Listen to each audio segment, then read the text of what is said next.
Cat news provided by Red Boy TV. According to Independent UK and CBS News, Australia has a bit of a cat problem.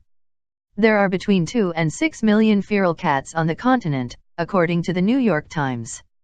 Officials are using sausages with an ingredient that is poisonous for cats to combat the issue. The species is considered invasive to the region and is killing off indigenous animals. Authorities hope to kill 2 million cats by 2020, but not everyone feels good about this. According to the Australian government, the goal is to reduce the impact of feral predators and increase the resilience of our native species, because cats damage the productivity of Australia's farming sector.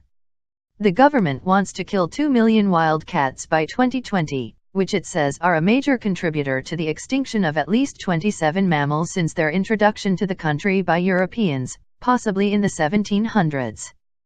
Part of the plan to cull the rising cat population is to bait the cats with lethal sausages made of kangaroo meat, chicken fat, herbs, spices and a poison called 1080, which is deadly to animals, according to the New York Times.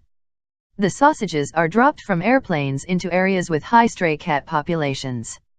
The cats allegedly die within 15 minutes of consuming the sausage.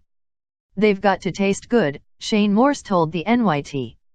They are the cat's last meal. PETA Australia calls the poisonous sausages horrifically cruel.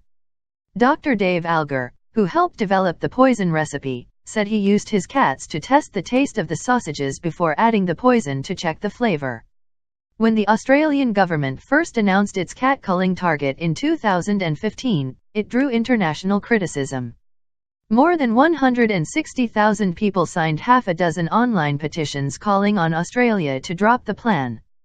Brigitte Bardot wrote a letter calling on the government to stop animal genocide, while Morrissey responded by saying idiots rule the earth.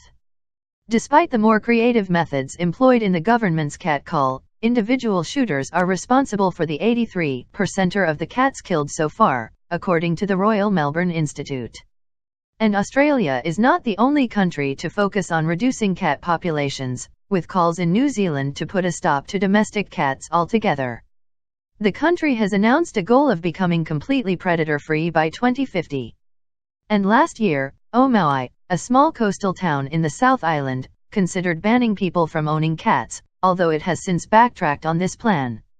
And that is the latest cat news from Red Boy TV. How do you feel about this situation? Leave it in the comments. Until the next video, subscribe, like and share. Thanks for watching.